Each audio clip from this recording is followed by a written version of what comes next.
Yan guys, pupunta kami sa sa bundok. Mangunguha kami ng labong at gugulayan para malibre ang ulam natin ngayong hapunan. Di ba masarap yung labong gataan tas lagyan ng saluyot, o di ba? Solved na. Ayun, ang dami diyan, oh. Yan, ito pa.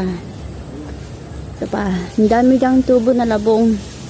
Yan, kasama ko yung aking asawa. Samahan niya kami manguha, pero wala naman dalang itak. Paano makakakuha ng labong kung walang itak? Walang itak. Guys, pumunta dito, walang kadala-dala na bareta o kaya itak. Paano makakakuha ng labong? Kuha ka ng labong, ano doon, bareta? Labong. Saan? Ito papaya, oh. Ay, nabali yung na malunggay, oh. Pabaya. Ayun, labong.